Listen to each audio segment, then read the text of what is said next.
원탁의 기자들도 만나보시죠. 알고란의 고란 기자, 비즈워치 박수익 기자, 경제전파사 강예지 에디터 함께합니다. 안녕하세요. 네, 안녕하세요. 여러분은 혹시 코스피 투자, 코스닥 투자 조금 선호도, 관심도 두 점은 개인적으로 좀 어떠세요?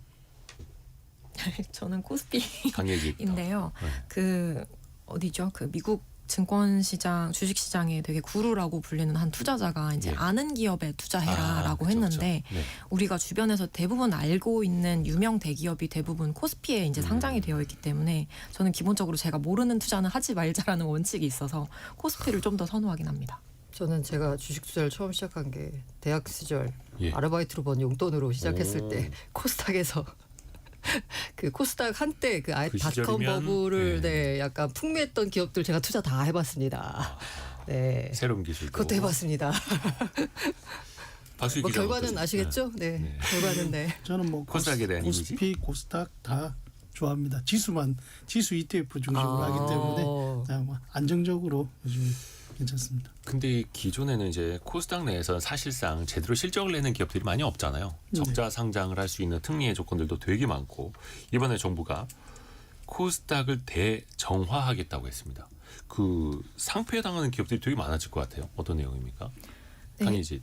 일단은 금융위원회가 부실기업 신속 엄정 퇴출을 위한 상장 폐지 개혁 방안이란 것을 발표를 했고요. 네.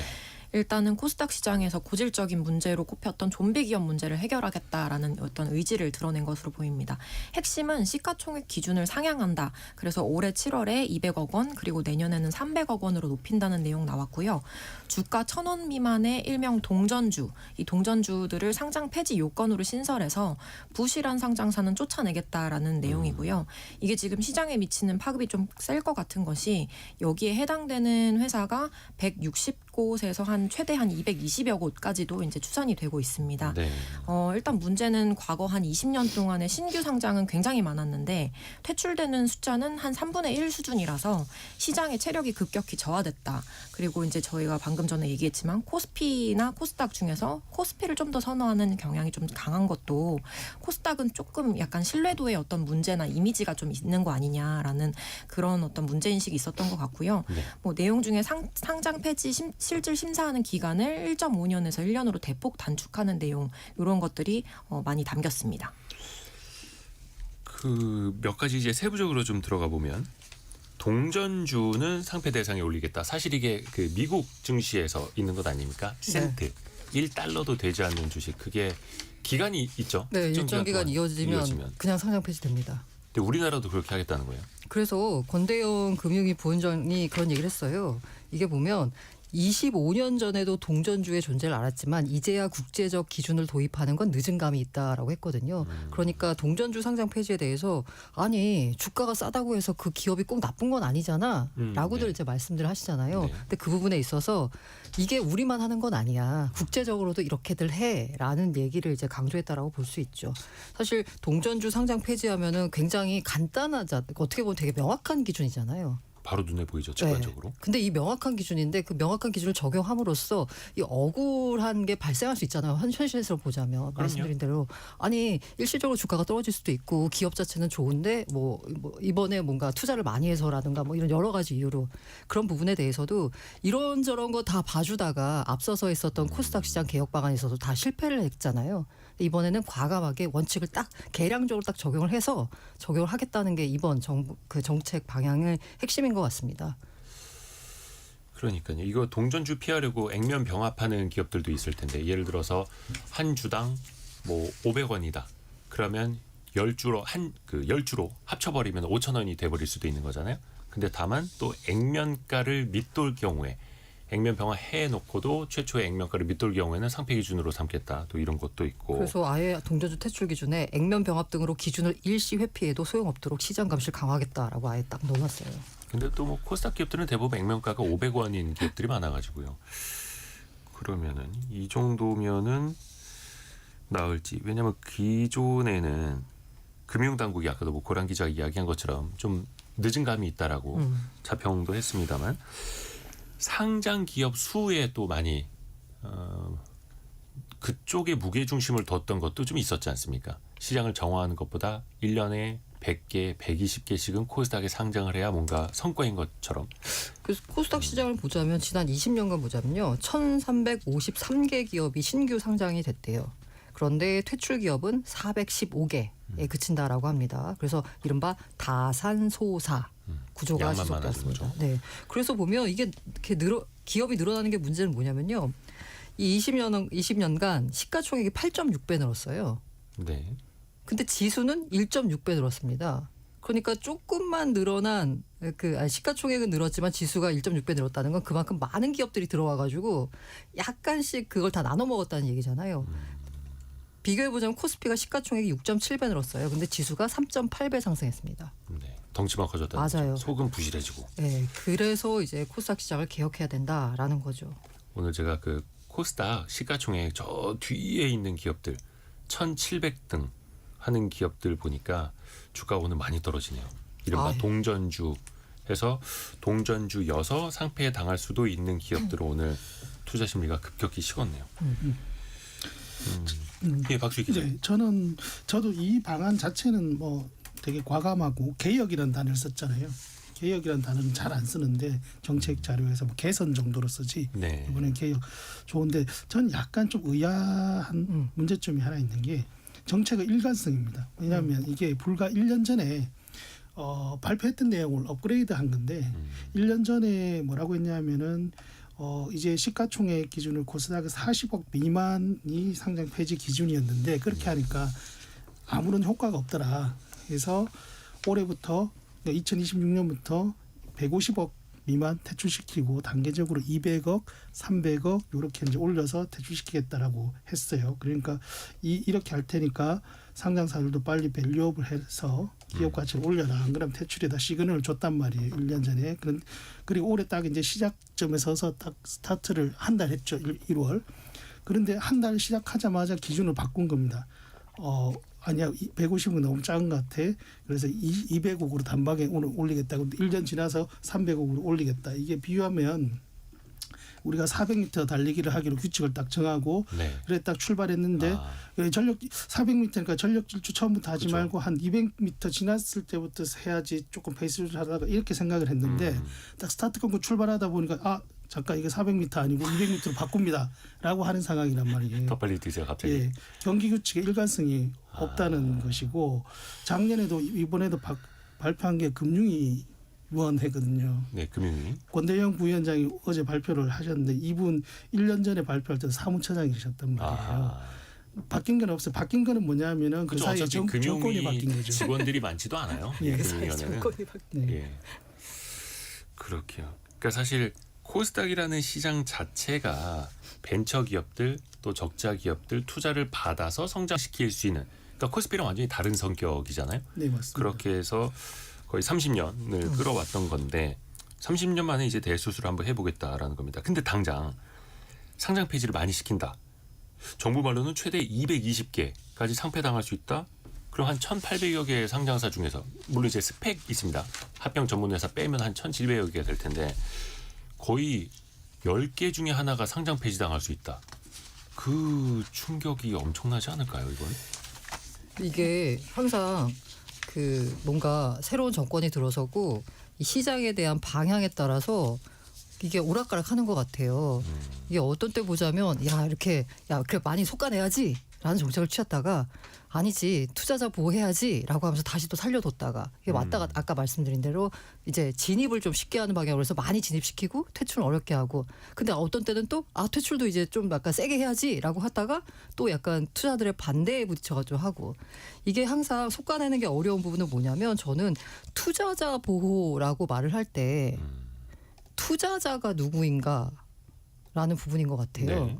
이 투자자 보호라고 했을 때 만약에 이렇게 무더기 상폐를 시키면 해당 주식을 들고 있는 소액주주 같은 경우에는 게다가 그렇게 동전주 같은 경우에는 대부분 소액주주들이 들고 있어요. 기관이 그렇죠. 뭐 들고 있을 리가 기관은 투자 없죠. 못하죠. 너무 네. 작으니까. 그러다 보니까 이거 상장 폐지시키면 그 피해가 전반적으로 그 소액주주한테 전가가 됩니다. 그렇죠. 어차피 대주주는 상장되든 안 되든 맞아요. 상관은 없어요. 한번 투자금은 받았고 상패돼도 내 회사고 내 마음대로 할 수 있고. 그러니까 부실 경영은 대주주랑 경영진이 했는데 상장 폐지로 인한 휴지 조각 피해는 소액주주가 또 하는 거죠. 투자 시장의 그런데 아이러니죠. 예.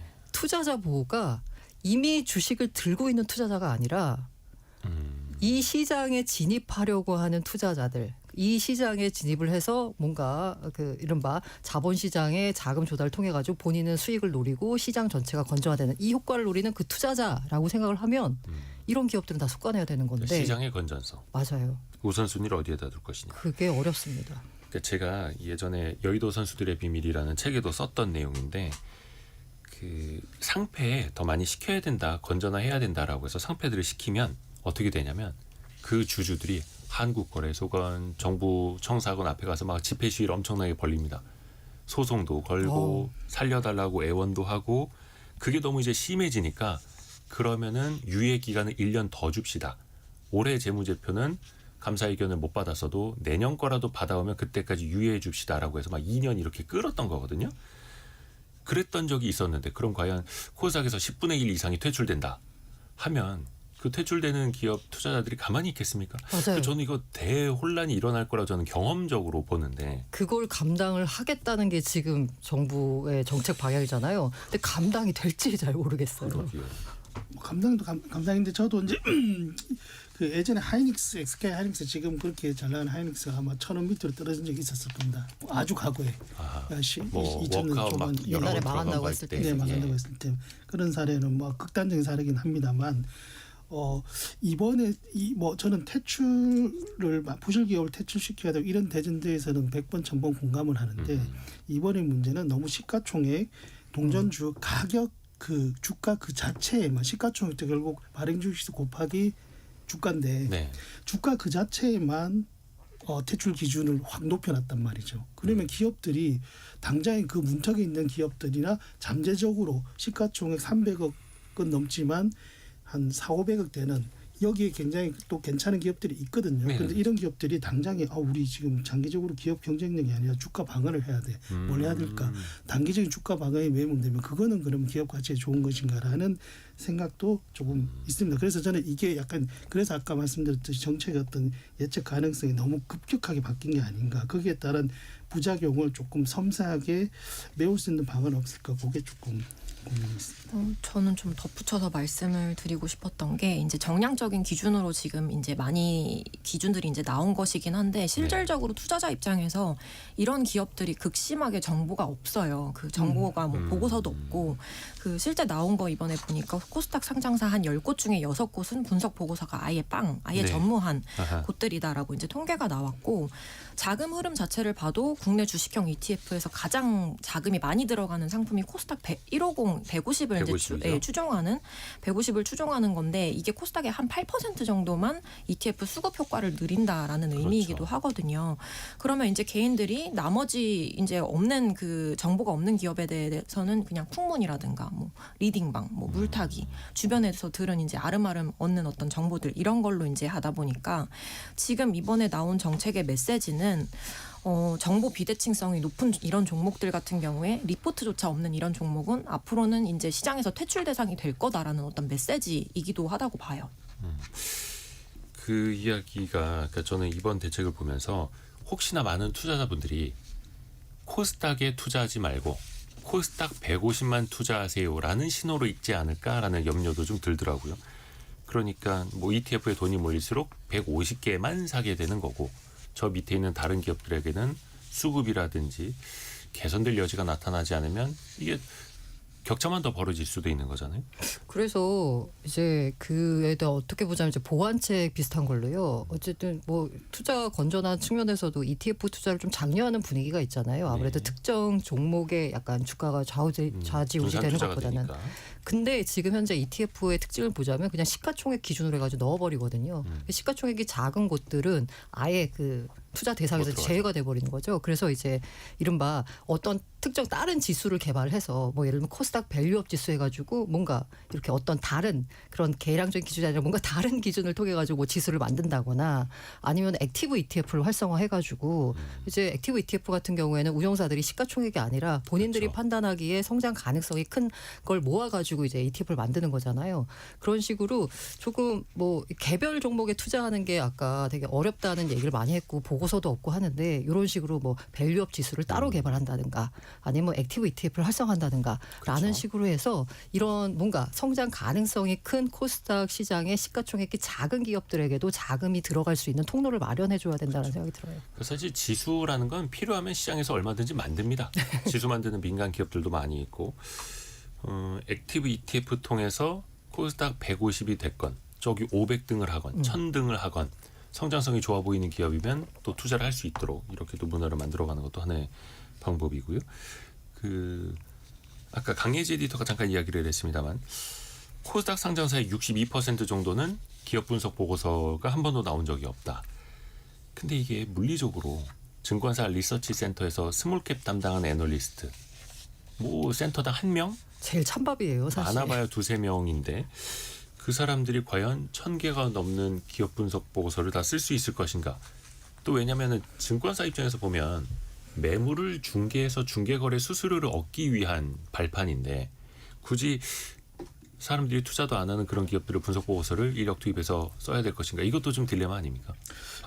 그래서 저는 뭐 말씀하셨듯이 증권사에서 점점 코스닥 소위 스몰캡이라고 하는 리서치가 없어지는 거는 그게 돈이 안 되기 때문이잖아요. 기관이나 법인 영업을 해야 되는데 보고서를 만들어서 그런 수요가 없기 때문에 점점 사라지는데 그래서 그러면 이런 부분 정부에서 이 코스닥 시장을 좀 이렇게 질적 수준을 높이겠다라고 마음을 먹었으면 이런 정보 보호를 위해서 저는 약간의 정책적인 인센티브가 좀 필요하다. 예를 들어서 그러니까 자본력이 있는 대형 증권사 소수의 자본력이 있는 대형 증권사들에게 정책적으로 뭔가 어떤 인센티브 인허가를 줄 때 또는 그 인허가를 연장을 할 때 좀 조건을 내거는 겁니다. 요즘에 종합투자 계좌라고 해서 IMA라든지 발행음 이런 인가권이 네. 되게 관심이 많잖아요. 이런 걸 할 때 스몰캡을 조금 더 리서치를 장려하는 어차피 IMA나 발행음이나 이런 것들을 금융당국에서 허가를 해줄 때 그 명분이 모금 자본에 좀 공급하라는 건데 취지는 비슷하거든요. 그런 정책적인 장려가 조금 더 강하게 있어도 서로 증권사가 손해 보지는 않을 것 같다라는 생각이 듭니다. 근데 이게 리서치 강예지 센터의 에디터. 그 어떤 사업적인 구조적인 문제도 있기는 한데 실제 취재를 해보면 소극적인 기업들 마인드셋이 이제 제대로 안 된 기업들도 분명히 있어요. 이제 뭐 IR 전담 조직이라든가 어떤 인프라가 없다든가 아니면 소수의 인원 아니면 다른 부서에서 다른 업무를 하고 있는 직원이 이걸 겸업을 한다든가 약간 이런 경우들이 있더라고요. 그래서 그렇죠. 투자자 보호나 뭐 정보 공개 이런 IR 활동에 대해서 제대로 뭔가 마인드를 갖출 수 있도록 시장 분위기가 조성되고 제도적으로도 이게 좀 뒷받침이 되어야 되지 않을까 싶습니다. 그러니까 제가 잘 아는 뭐 코스닥 기업이 최근에 AI 시대를 맞아서 엄청나게 주목을 받고 있는데 실적도 엄청 늘고 있고 시가총액도 엄청 커졌어요. 근데 거기서 IR 하시는 분이 하소연을 하더라고요. 다른 뭐 관리 업무랑 여러 가지를 다 해야 되는데 IR 업무까지 하다 보니까 투자자 전화 받을 시간도 없고 신경 쓸 시간이 없다. 근데 저쪽에서 막 여의도에선 아우성 친다는 거야. 왜 너희 회사 좋은데 IR을 안 하느냐. 인력 좀 더 뽑아달라니까 약간 좀 마인드도 좀 바뀔 필요가 있고. 그래서 뭐 상장 폐지 기준에다가 IR 활동 의무화 같은 걸 이제 넣어야 된다는 얘기도 나오고 있습니다. 그렇죠. 다만 또 그거는 기업에 또 비용 부담이 되니 이걸 또 어떻게 효율적으로 할 것인가 찾아봐야 되고 또 그런 아이디어는 어떻습니까? 일본에도 있다고는 하는데 코스닥을 아예 승강제를 도입해야 된다. 이런 이야기 그 누구더라 이대호라는 사람이 엄청 주장하고 다니는데 그 사람 누구예요? 이게 왜냐면 저는 그거죠. 패자 부활의 기회가 있지 않으면 앞에서도 10개 중에 하나 이상이 상패되면 엄청난 혼란이 일어나는데 저기 낭떠러지로 떨어뜨리는 게 아니라 잠깐 아래 리그로 내려갔다가 개선이 되면 다시 올라올 수 있게 해줄게 라고 해야 저는 진정한 다산다사의 시장이 될 거라고 저는 보거든요. 그 좋은 점이 분명히 있는 것 같은데요. 뭐 기업에 대한 동기부여도 되고 연착륙도 제공하고 이른바 이제 단계적 정리가 가능하다는 거죠. 그런데 현실적으로 봤을 때 만약에 3부 리그로 강등됐다. 그럼 어차피 낙인 효과가 딱 찍히는 거잖아요. 그렇죠. 그러면 이거는 사실상 상장 폐지보다도 더 고통스러운 거 아니냐라는 얘기가 이제 고사 상태에 빠질 수 있다라는 우려가 있는 거고요. 왜냐하면 이거죠. 다시 그 위의 리그로 승격되는 거는 상대적으로 좀 쉬워요. 그런 아예 시장에서 퇴출되었다 다시 올라오려면 처음부터 뭐 증권신고서 심사부터 그 모든 행정적인 걸 다시 거쳐야 하다 보니까 일이 너무 멀리 가버린다는 거죠. 그래서 뭐 긍정적인 면도 있는데 그리고 이제 시장이 쪼개지면 사실 또 유동성이 파편화되면서 3부 리그로는 과연 돈이 올까라는 거의 안 얘기도 하고 가겠죠. 있고 거의 안 가겠죠. 그다음에 저는 궁금한 게 그럼 이거 기준을 뭘로 할지도 살짝 걱정이긴 한데 이런 점들을 다 보완하면 아까 말씀하신 대로 일본 도쿄 증권거래소가 이것과 비슷한 개편을 네. 했다라고 해요. 그래서 진짜로 성공적인 뭔가 결과물을 냈다라고 하니까 잘 벤치마크 해보는 거는 뭐 나쁘지 않을 것 같은 생각입니다. 그리고 좀 시간이 많이 흘렀습니다만 이거 하나만 아예 그 한국 거래소에서 코스닥 조직을 분리를 해서 코스피 쪽 관리하는 거의 이제 유가증권시장본부랑 코스닥 시장본부 이제 경쟁을 하도록 하겠다. 다른 회사로 만들어 버리겠다라고 하는 아이디어도 정부에서 나오더라고요. 이건 좀 어떻게 보세요? 박수 저는 기자. 뭐 간단하게 말씀드리면 지주회사 밑에 뭐 거래소 지주회사 밑에 코스피 코스닥 투자 이런 것 같아요. 그게 경쟁인가 저는 잘 공감이 안 갑니다. 그쵸. 자리 만들 게 아닌가 싶어요. 장사 안 되는 시장을 두 개를 쪼갠다고 해서 그 시장이 장사가 되는 게 아니라 코스닥도 시장인데 시장 자체를 좋게 만들어야죠. 그러니까 저도 이게 참 이해가 안 되는 게 그냥 뭐든지 조직을 바꿔놓으면 뭔가 대책이 되는 것처럼 보이는 탁상행정 아닌가 저는 생각이 드는데 왜냐하면 이게 2005년에 코스닥위원회, 코스닥 증권시장 그때 선물거래소, 증권거래소 다 합쳐진 합쳐버렸어요. 거잖아요. 네. 경쟁력을 높이겠다라고 하면서 합쳤을 땐 또 언제고. 지금 분할하면 지금 약간 공동으로 운영하는 조직들 있잖아요. 뭐 약간 그 백업 부서들 같은 거 이거 2개 생기는 거잖아요. 그럼 비용만 2배로 느는 거 아닌가라는 생각이 들어서. 그렇죠. 행정적인 조직들. 오늘은 잠시만요. 코스닥이 아까 1% 정도 빠지고 있었는데 지금 2% 밀리고 있네요. 코스피는 0.5% 약보합 정도. 코스닥은 2% 밀리고 있고 아까 말씀드린 것처럼 정화작용에는 상대적인 그 비용과 또 고통이 또 딸 수밖에 없다라는 것도. 근데 다만 또 개선이 돼야 뭐 2,000스닥, 3,000스닥 또 갈 수 있을 테니까요. 계속해서 우리가 또 같이 지켜보면서 이야기해 보겠습니다. 우리 청취자분들도 참 의견 주셨었는데 0337님이 시장 정화에 전적으로 동의합니다. 신규 상장만 늘어나면 전체 지수가 눌려서 올라갈 수가 없습니다. 물러서지 않길 바랍니다. 이렇게 보내주셨고요. 이강엽님, 저도 상장 폐지의 기억이 있습니다. 신입사원 시절에 어제 증권사에서 휴면 주식 찾아가라는 한 주 있다고 한 주. 그리고 6089님이 아까 동전주 이야기할 때 전북 전주에 동전주, 서전주, 남전주, 북전주 다 있어요라고. 동전주. 재밌습니다. 자, 함께 해주신 여러분 덕분에 또 저희가 의견도 더 충전하고 재미도 충전하고 갑니다.